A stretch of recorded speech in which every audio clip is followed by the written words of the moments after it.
Hello दोस्तों, इस video में हम बैंक ऑफ बड़ौदा के एडवांटेजेस सेविंग्स अकाउंट्स को कंपेयर करेंगे स्टेट बैंक ऑफ इंडिया के सेविंग्स अकाउंट्स के साथ में कि इसके कौन कौन से बेनिफिट्स होते हैं और कौन कौन से हिडन चार्जेस देने होते हैं। इसके अलावा हम ये भी देखेंगे कि क्या आप लोगों का पैसा इन दोनों बैंकों में सुरक्षित रहता है या फिर नहीं रहता है। तो वीडियो को बिल्कुल भी स्किप मत करिएगा, क्योंकि ये पूरा वीडियो मैंने बहुत ही स्टडी करके बनाया है। तो चलिए इसी के साथ में वीडियो शुरू करते हैं। दोस्तों, सबसे पहले हम बात कर लेते हैं कि आप लोगों का पैसा किस बैंक में ज़्यादा सुरक्षित रहता है। तो दोस्तों, यहाँ पर मैं आप लोगों को बता दूं कि ये दोनों ही बैंक DICGC से इंश्योर होते हैं। DICGC जो कि RBI की एक सब्सिडी बॉडी है, जिसके अंतर्गत हर बैंक के हर कस्टमर को 5 लाख रुपए तक का इंश्योरेंस प्रोवाइड किया जाता है। दोस्तों, अगर ये दोनों बैंक में से कोई भी एक बैंक डूब जाता है, तब ऐसे केसेस में आप लोगों का 5 लाख रुपए तक का अमाउंट मिल जाएगा। अब दोस्तों चलते हैं इनके रेट ऑफ इंटरेस्ट के ऊपर। तो दोस्तों, यहाँ पर मैं आप लोगों को बता दूं कि अगर आप बैंक ऑफ बड़ौदा में अपना एक सेविंग्स अकाउंट ओपन करते हैं, तब ऐसे केसेस में बैंक ऑफ बड़ौदा आप लोगों को 2.75% का रेट ऑफ इंटरेस्ट ऑफर करता है। वहीं पर स्टेट बैंक ऑफ इंडिया आप लोगों को 2.70% का रेट ऑफ इंटरेस्ट ऑफर करता है। अब इसके अलावा दोस्तों, अगर आप 1 ईयर का FD ओपन करवाते हैं बैंक ऑफ बड़ौदा में, तब ऐसे केसेस में बैंक ऑफ बड़ौदा आप लोगों को 6.75% पर एनम का रेट ऑफ इंटरेस्ट ऑफर करता है। वहीं पर अगर आप सीनियर सिटीजन के कैटेगरी में आते हैं, तब यहाँ पर आप लोगों को 7.25% का rate of interest bank of Baroda offer करता है। वहीं पर अगर हम स्टेट बैंक ऑफ इंडिया की बात करें, तो यहाँ पर आप लोगों को 1 ईयर FD पर 6.80% का rate of interest state bank of India offer करता है।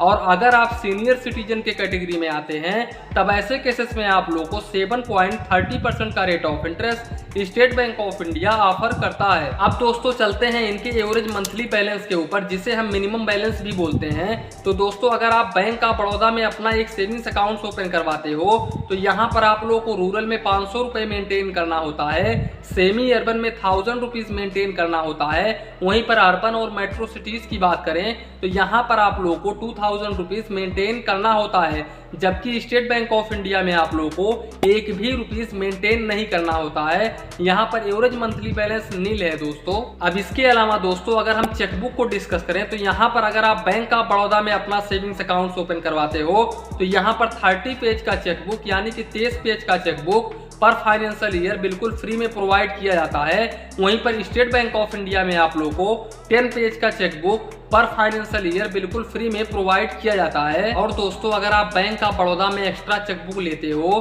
तब ऐसे केसेस में आप लोगों को पर लीफ यानी कि पर पेज का 4 रुपये चार्जेस देना होता है। और अगर आप सीनियर सिटीजन के कैटेगरी में आते हो, तब ऐसे केसेस में आप लोगों को 2 रुपये 75 पैसे पर लीफ यानी कि पर पेज का चार्जेस देना होता है। वहीं पर अगर हम स्टेट बैंक ऑफ इंडिया की बात करें, तो यहाँ पर आप लोगों को 10 लीफ यानी कि 10 पेज का 40 रुपये चार्जेस देना होता है। और 25 पेज का दोस्तों, अगर आप 25 लीफ का चेकबुक लेते हो, तब ऐसे केसेस में आप लोगों को 75 रुपीज प्लस GST चार्जेस देना होता है। और दोस्तों, अगर हम SMS अलर्ट चार्जेस की बात करें, तो यहाँ पर आप लोगों को बैंक ऑफ बड़ौदा में 15 रुपये plus GST per month charges देना होता है SMS अलर्ट के ऊपर। जबकि स्टेट बैंक ऑफ इंडिया में SMS अलर्ट बिल्कुल फ्री है, यहाँ पर आप लोगों से कोई भी चार्जेस नहीं लिया जाता है। तो यहाँ पर हम कह सकते हैं दोस्तों कि स्टेट बैंक ऑफ इंडिया में ना ही तो आप लोगों को मिनिमम बैलेंस मेंटेन करना होता है, ना ही तो आप लोगों को SMS अलर्ट पर चार्जेस देना होता है।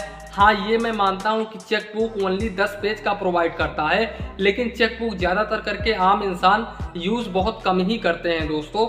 यहाँ पर ज़्यादातर लोग मिनिमम बैलेंस और यही SMS अलर्ट, इसके अलावा रेट ऑफ इंटरेस्ट में भी ज़्यादा है। यहाँ पर आप लोगों को 7.30% का रेट ऑफ इंटरेस्ट दिया जा रहा है और 6.80% का रेट ऑफ इंटरेस्ट दिया जा रहा है। तो यहाँ पर हम कह सकते हैं कि state bank of India best है बैंक ऑफ बड़ौदा से। इसके अलावा दोस्तों, अगर हम ATM card annual maintenance charges की बात करें, तो यहाँ पर आप लोगों को बैंक ऑफ बड़ौदा में 200 rupees plus GST annual maintenance charges देना होता है ATM कार्ड के ऊपर।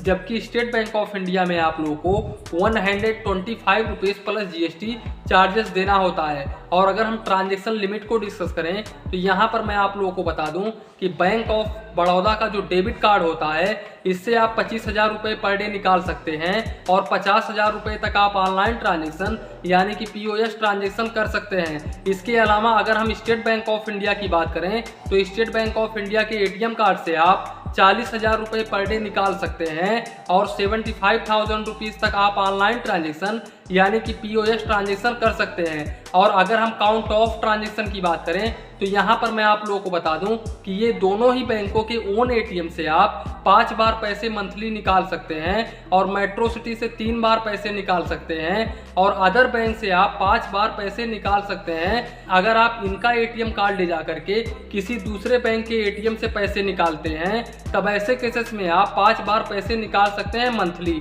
और अगर आप इसके ऊपर ट्रांजैक्शन क्रॉस करते हैं तब ऐसे केसेस में आप लोगों को चार्जेस देना होगा। तो दोस्तों आशा करता हूं कि आप लोगों के मन में ये दोनों ही बैंकों के लेकर जो भी डाउट्स और कंफ्यूजन था वो बिल्कुल भी क्लियर हो गया होगा।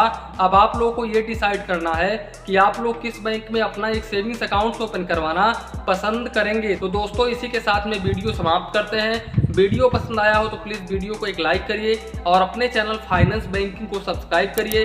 मन में कुछ डाउट हो, कंफ्यूजन हो तो प्लीज़ कमेंट करिए। धन्यवाद, मिलते हैं नेक्स्ट वीडियो में।